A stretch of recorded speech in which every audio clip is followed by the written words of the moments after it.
Protect? Yeah.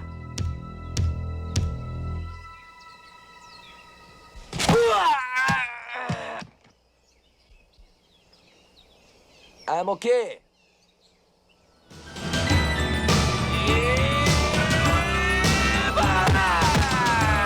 Hi everybody, this video is on overtraining. We're going to talk about it a little bit to give you all some sort of tools to understand it.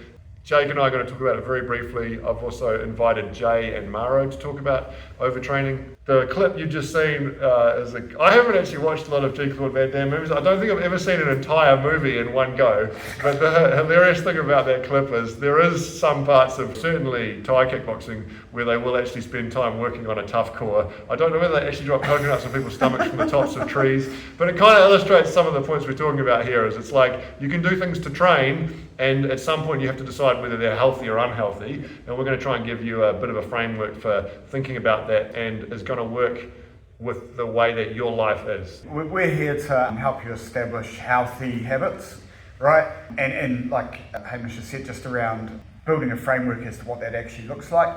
But that support network is incredibly important. So talk to your friends about it, talk to your family about it.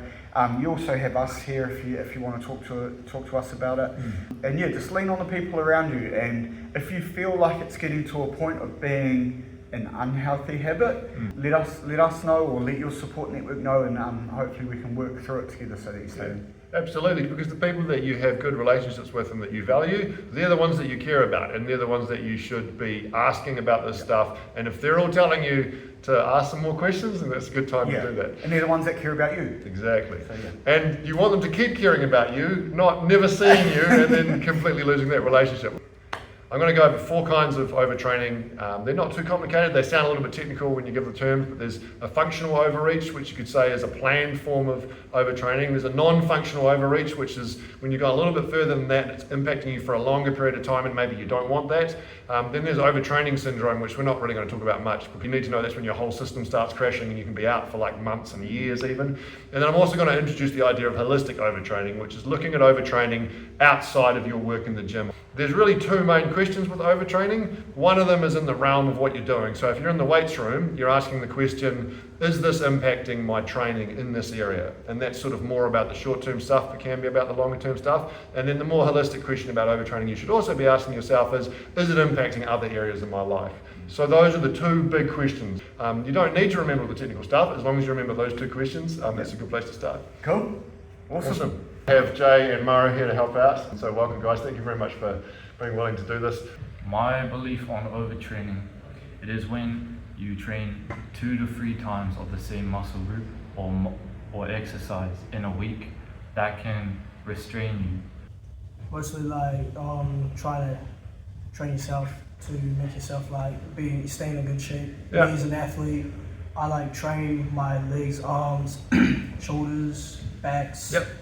To try and stay in good shape, so I can, every time in game I can, keep going. Me personally, I think overtraining is risky because if you just keep doing it, then you probably strain yourself, and then you'll be like out for the season.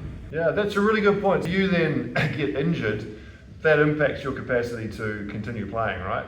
So some part of overtraining isn't necessarily the same thing as injury, but if you're overtraining, you're more at risk of injury, I would say. So it is a good concept to think about. The approach you're talking about is, how am I a better team member of basketball, and how can I do that by coming into the weights room? And so at some point, you'll be like, how much time do I have to put into this?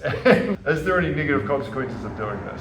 In its simplest form, overtraining is when you can no longer do the thing that you're trying to do. If you think of not being able to do what you'd normally be able to do, or not being able to do what you're capable of because you've trained too much, actually there's a beneficial, desirable form of overtraining, which you get every single time you do more than 1 set, right? So you do 10 reps of whatever, your next set, how many reps are you going to probably do?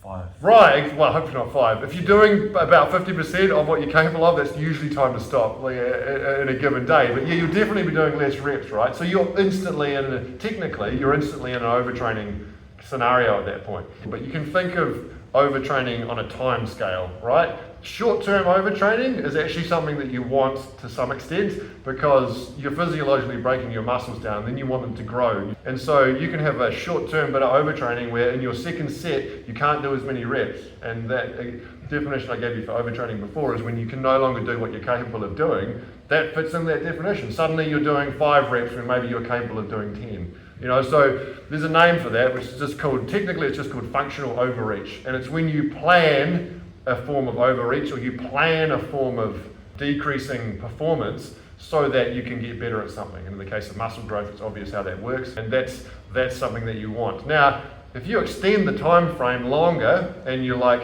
I'm no longer capable of doing 10 reps in 2 weeks' time, does that feel like it's more of a problem at that point? What it is, it's like mainly fatigue, and if you need to think about how much weight you're exercising and how much sets and reps you do. Otherwise, you're gonna overtrain way too much. How many you do in case you might do too many, fatigue yourself out for like the coming days or in the long term. If you overtrain and use too much weight, you won't have, your muscles won't have enough time and like energy to regenerate its muscle tissue and get stronger and better fibers. Because if you're still punishing them when they're still recovering, like if you start punishing them again when they're in the process of recovering, that's not ideal, right? How you figure out that's happening is kind of a harder thing to do technically, but at least having the concept of if you're punishing your muscles before they've had time to recover, then that's probably not ideal. The next stage you can get is sometimes called non-functional overreach, where it's affecting your training program in some way that's not helpful. And the duration of that might be anything from a few days to a few weeks. Most people will plan for a longer functional overreach, but if you just think about it in terms of it's functional if it's getting me what I want, right? So I'm doing some kind of overreaching, like I'm doing two sets in a day, right? Which isn't a lot of sets, but you know, on my second set I'm not as good as my first one. You're expecting that to happen, right? That's a functional overreach. But at some point, if it's not what you're expecting to happen, or like you say, it's like impacting your muscles' capacity to grow, suddenly that's non-functional overreach. And that varies a lot from person to person. If someone later, like your mum or your one of your mates is like, hey, do you reckon you're overtraining? And you're like, I don't know. Like, that's a real personalized individual question, right? And depending on what your goals are and depending on what you're capable of psychologically, like how much stress can you bear and how much can your body recover, like we all probably have different thresholds for recovery. There's no way to know exactly what you're capable of doing until you've applied some of these measures to yourself, right? And so one of the things that's really important is when you guys are giving each other advice in the weights room, or someone's giving you advice, Aiden's banging out some advice because he likes to give advice, which is, you got to ask yourself the question is, how does this relate to me physiologically? And so a framework for thinking about this allows you to answer that question for yourself, right? So that's functional overreach, non-functional overreach. There's something called overtraining syndrome, which they talk about people as well, and that's usually only elite athletes that experience that because it's a real, it's a combination of things, but the psychological impact of overtraining syndrome is so great that people often can't train for months or even years because they've just completely crashed. You can think of it as burnout if you want. That's not something that most of us experience because hopefully we're not, well, you guys aren't planning on being elite athletes yet. You really want to be in your 20s before you're making those kinds of decisions because that requires you to give over most of your life to this one thing. So we're still in a scenario where we're asking the question, how does what you're doing here enhance everything else that you're doing? There's one more bit of overtraining I wanted to kind of introduce. This is a non-technical term, it's just the idea of holistic overtraining. And so that would be where your training in the gym is negatively impacting the other responsibilities and areas of your life that you have, right? And so if your mum's like, hey, did you walk the dog this afternoon? And you're like, no, I was in the weights room pumping iron.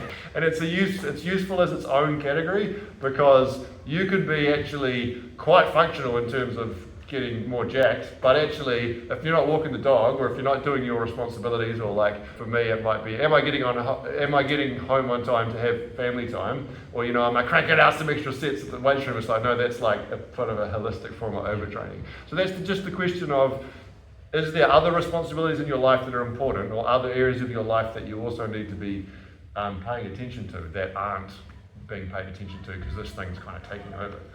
I think you should always set reminders and have a proper workout routine so you don't overreach and overtrain your muscles. It will help you, if it's catered to you, you can make a schedule 4 p.m. like to 6 p.m. Yep.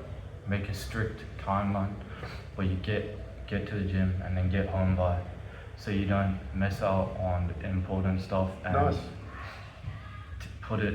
put the gym over your personal life. Nice, that's real important, man. I reckon that's a real good reason for why routines are important. Because also the other people in your life, if they know that you're doing it that time on a given day, they're going to either tell you straight away that that's not right for some reason, or you'll do that for a few weeks and it'll work out all right. Yeah, so I totally agree. There's so many reasons why a routine's important, and it stops you from overtraining holistically and even technically. Awesome. All right, thanks guys. Really appreciate your time. You're going to be like, oh, we're not even late to class. This is excellent. Okay.